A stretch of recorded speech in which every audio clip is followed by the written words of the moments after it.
Hey my YouTube family, सभी को मेरा नमस्कार। तो मैं एक नेक्स्ट टॉपिक के साथ आ चुकी हूँ। आज का हमारा टॉपिक होने वाला है कवितावली पे, जो कि तुलसीदास द्वारा रचित है और हमारे सेमेस्टर 6 के सिलेबस में कवितावली पढ़ना है। तो चलिए इसके बारे में पूरा जानेंगे कि इसमें क्या स्टोरी है क्या नहीं, बिल्कुल आसान शब्दों में। तो वीडियो को पूरा ज़रूर देखिएगा, तभी आप लोगों को अच्छे से समझ में आएगा। और जो मेरे चैनल पे नए हैं, सब्सक्राइब ज़रूर से ज़रूर कीजिए, क्योंकि एक एक सब्सक्राइबर मेरे लिए बहुत इंपॉर्टेंट होता है। सबको आते हैं, बस देख लेते हैं और चले जाते हैं, ऐसा नहीं होना चाहिए। आप लोगों को सब्सक्राइब भी करना, आप लोग का वही काम है। और अच्छे अच्छे कमेंट करना है, वीडियो को लाइक करना है और शेयर करना है। और मेरा काम है कि मैं आप लोगों को हेल्प कर सकूँ। आप जो कमेंट करते हैं, डिमांड करते हैं, उस पर मैं उतरूँ, आपका डिमांड को पूरा करूँ। तो चलिए ज़्यादा बकबक ना करते हुए शुरू करते हैं। तो जैसे कि आप देख सकते हैं, स्क्रीन पे लिखा हुआ है कवितावली परिचय। मतलब कवितावली में क्या है, कैसे क्या है, इसमें वही शुरू में वो चीज़ हम लोग देखेंगे। उसके बाद उसके पद और अर्थ को दोनों को साथ में देखते चले जाएंगे। स्किप नहीं करना है, वीडियो को बिल्कुल पूरा देखना है। तो चलिए शुरू करते हैं। जैसे कि लिखा है, कवितावली में भी रामचरितमानस जैसे ही 7 खंड है। कवितावली में भी क्या है, जैसे कि रामचरितमानस जो लिखा हुआ है, जो कि तुलसीदास द्वारा ही लिखी गई है, उसमें भी 7 खंड होते हैं। उसी तरह कवितावली में भी 7 खंड है। आपका ये ऑब्जेक्टिव में पूछ सकता है कि कवितावली में कितने खंड है, तो आप 7 खंड लिख सकते हैं। और रामचरितमानस में कितने खंड है वो भी पूछ सकता है। तो याद रखना, 7 खंड है कवितावली में भी और रामचरितमानस में भी। फिर है, तथा या ब्रज भाषा में लिखे गए हैं। और ये जो कवितावली है वो कौन सी भाषा में लिखा गया है, यहाँ से बिल्कुल ऑब्जेक्टिव सब क्वेश्चन उठ रहा है आपका, तो उसको भी माइंड में रखना है। और लॉन्ग टाइप में भी लिखना है आपका। अगर ऑब्जेक्टिव में पूछ देता है तो आप ऑब्जेक्टिव में भी लिख सकते हैं। तो चलिए फिर देखते हैं। तथा यह ब्रज भाषा में लिखे गए हैं और इनकी रचना प्रायः उसी परिपाटी पर की गई है जिस परिपाटी पर रीति काल का अधिकतर रीति मुक्त काव्य लिखा गया है। मतलब कवितावली के जो लिखने का नियम कानून था, वो रीति काल के समय कवितावली को लिखा गया था। तो रीति काल के समय जैसा नियम था, कोई भी पद को लिखने का रीति मुक्त होके, मतलब बिल्कुल मुक्त होके लिखना था, उसी तरह ये लिखा गया है। फिर है, 16वीं शताब्दी में रची गई कवितावली में श्री रामचंद्र जी के इतिहास का वर्णन कवित्त, चौपाई, सवैया आदि छंदों में की गई है। कवितावली में क्या है कि जो रामचंद्र जी शुक्ल जी के द्वारा जो इतिहास रचित है, उनका वर्णन किया गया है, उनकी कविता का और उनका चौपाई, सवैया आदि छंदों का भी वर्णन किया गया है। तो अब हम लोग देखेंगे इसके आगे कवितावली का पद और उसका अर्थ। तो हमें सिलेबस के हिसाब से कवितावली के आरंभ के 5 पद को पढ़ना है। मेन कवितावली तो बहुत बड़ा है, पर जो पहले हमारा जो 5 पद है आरंभ के, जैसे कि अभी मैं जो स्क्रीन पे लगाई हूँ, ये हमारा पहला पद है। तो इसी तरह 5 पद के बारे में हमें पढ़ना है। तो इस वीडियो में सिर्फ 5 ही पद होगा, जो कि हमारा सिलेबस के अनुसार है। तो 5 पद का पद भी मैं पढ़ूँगी, उसका अर्थ को मैं साथ में समझाते चली जाऊँगी। तो ये वीडियो वही होने वाला, तो पूरा वीडियो ज़रूर देखिए, बिल्कुल अच्छे से आपको याद होने वाला है। तो जैसे कि लिखा हुआ है, श्री अवधेशके द्वारे सकारे गई सुत गोद के भूपीति ले निकसे, अवलोकी हो सोच विमोचन को, ठगी सी रही जेना ठगे थिक से, तुलसी मन रंजन रचित अंजन, नैन सुख खजन जातक से, सजनी सस्मी समशील उभे नवली सारोह से बिकसे। तो यहाँ पे आपको स्किप नहीं करना वीडियो के पद को, कि हमको बस इसका कहानी सुनना, ऐसा नहीं होता है। एग्ज़ाम में आपको पद भी देता है और बोल देता है इसका व्याख्या करें। जब आपको पद थोड़ा बहुत भी अगर माइंड में नहीं है, 1-2 वर्ड भी आपको अगर माइंड में नहीं है आपका, तो आप उसका अर्थ नहीं जान पाएंगे कि ये आखिर ये पद कहाँ से लिया गया है। तो आपको पद याद रखना है। अब पद अगर थोड़ा बहुत याद है, अगर आप एक पद एग्ज़ाम में दिया है कि ये पद का व्याख्या करें, ये भी क्वेश्चन है आपका। दूसरा क्वेश्चन में ये भी है कि तुलसीदास जी के बारे में लिखे, उनके बारे में कुछ भी, तो आप उनके बारे में जब जीवनी लिख रहे हैं, कुछ भी लिख रहे हैं, तो अगर वहाँ पे पद आप पहचान लिए, पद भी दिया हुआ, तो आप उस जीवनी के अंदर पद भी घुसा सकते हैं कि ये पद उनका लिखा गया है, इनका व्याख्या, ये थोड़ा व्याख्या कर दीजिएगा, तो आपका अच्छा मार्क्स उठेगा। तो चलिए इसका अर्थ देखते हैं। तो इसमें है, एक सखी किसी दूसरी सखी से कहती है। इस पद में क्या है कि बाल रूपी झांकी है। तो इसमें किसका बाल रूप का वर्णन किया है किया गया है, तो वो है राम जी, भगवान जी के बारे में उनका बाल रूप का वर्णन किया गया है ये सारे पदों में। तो उसी के बारे में अभी हम लोग देख रहे हैं, मीन समझ रहे हैं। तो इसमें जैसे लिखा हुआ है कि एक सखी किसी दूसरे सखी से कहती है, मतलब एक कोई सखी है वो अपनी दूसरी सहेली से कह रही है कि मैं सवेरे अयोध्यापति महाराजा दशरथ के द्वार पर गई थी। क्या बोल रही है एक सखी अपने दूसरे सहेली को, क्या बता रही है कि मैं सवेरे जब अयोध्यापति गई तो वहाँ महाराज दशरथ के द्वारपति गई थी, वहाँ पे गए थे वो महाराज दशरथ के द्वार पे। उसी समय महाराज पुत्र को गोद में लिए बाहर आए, और उसी समय क्या हुआ कि महाराज दशरथ जो थे वो अपने पुत्र को मीन राम जी को गोद में लेकर बाहर आए। मैं तो उस सकल सुखारी बालक को देखकर ठगी सी रह गई। गोपी क्या मतलब एक सखी अपने सखी से क्या कह रही है कि मैं तो उस सकल को मीन राम जी को, जो छोटे से बच्चे जिस टाइम थे, उस शकल को देखकर, उनकी जो बालक को देखकर जो हम ठगी रह गए, मतलब ठगा गए, मतलब उस पर लुभा गए उस बच्चा को देखकर। किसको? तो राम जी को देखकर। उसे देखकर जो मोहित ना हो उन्हें धिक्कार है। क्या कह रही है वो अपनी सखी से कि उसे देखकर जो मोहित ना हो, मतलब उस पर लुभा ना जाए, उसको गोद लेने पे व्याकुल ना हो जाए, उसे धिक्कार है। उन्हें धिक्कार है मतलब उन लोगों पे ये अच्छा व्यक्ति उन लोग नहीं है जो उस पर लुभा नहीं पाएगा, वो लोग पे धिक्कार है। उस बालक के अज्जन रचित मनोहर नेत्र खज्जन पक्षी के बचे थे। हे सखी वो ऐसे जान पड़ते थे मानो चंद्रमा के, क्या बोला जा रहा है कि वो जो इतने अच्छे उनका मनोहर नेत्र था, जो एकदम टुक टुक वो देख रहे थे, लोग अपने तरफ वो आकर्षित कर रहे थे। और उसके बाद बोल रही है कि वो ऐसे जान पड़ते थे मानो चंद्रमा के भीतर दो समान रूप वाले नवीन नीलकमल खिले हुए हो। तो यहाँ पे क्या कर रही है एक सखी दूसरे सखी को सारा बात बता रही है कि मैं गई थी दशरथ के द्वार पे, वहाँ पे गई तो वो अपने पुत्र को गोद में लेकर आए थे, जो कि राम जी थे वो बचपन में।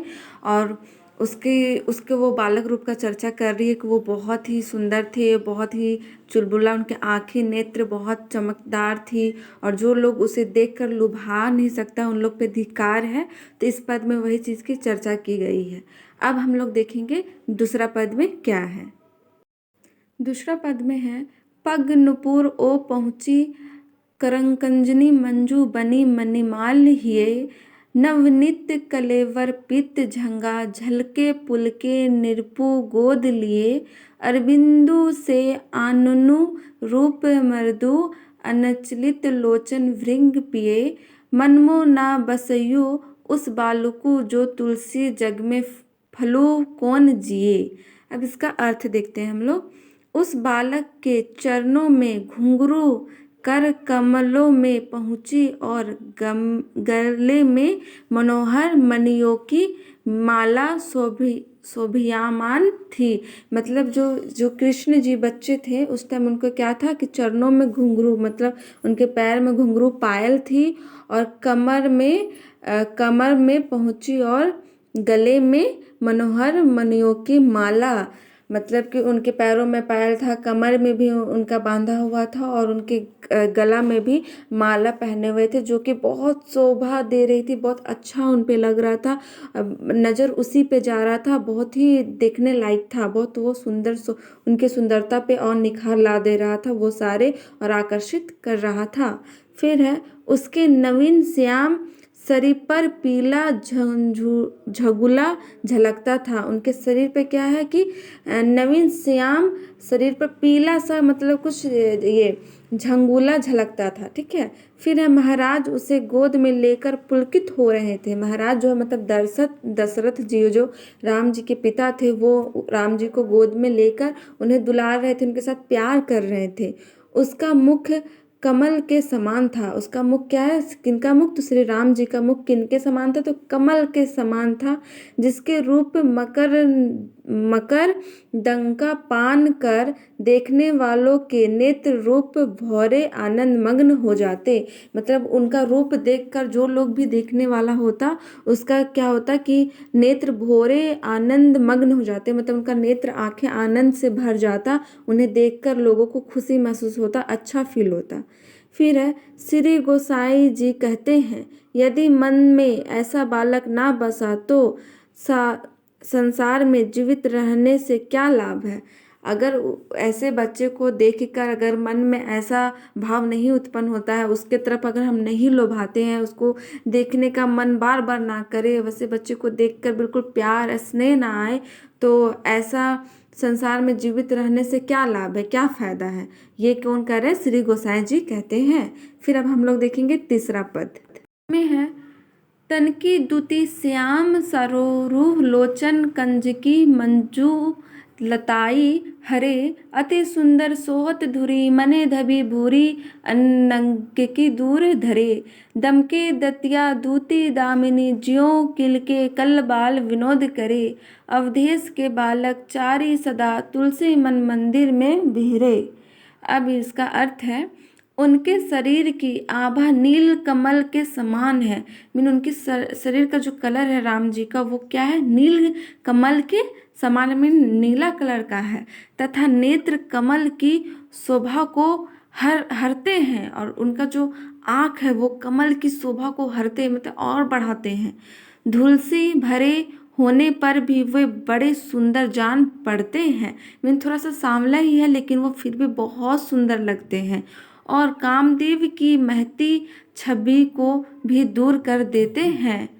उनके नन्हे नन्हे दांत बिजली की चमक के समान चमकते हैं। उनकी जो छोटी छोटी सी दांत वो कैसे बिजली की तरह चमक रही है, समान चमक रही, मीन वो बहुत चमकदार है। और वे किलक किलक किलक कर मनोहर बाल लीलाएं करते हैं, और वो खिलखिला के मीन हंसते हैं, और मतलब कि अपने तरफ लोगों को आकर्षित करते हैं।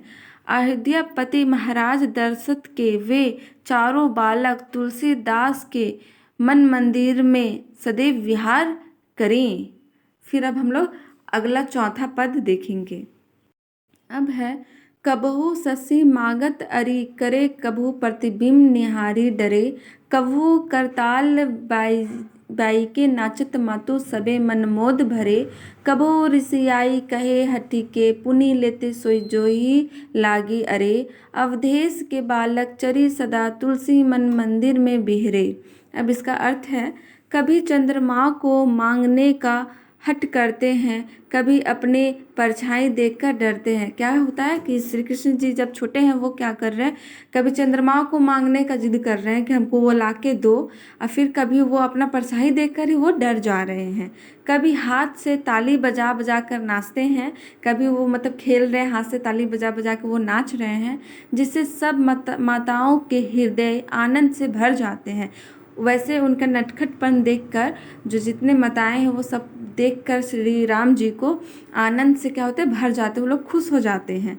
फिर है, कभी रूठ कर हठ पूर्वक कुछ कहते हैं मांगते हैं, और जिस वस्तु के लिए अड़ते हैं उसे लेकर ही मानते हैं। कभी कभी वो रूठ जाते हैं, कुछ मांगते हैं, और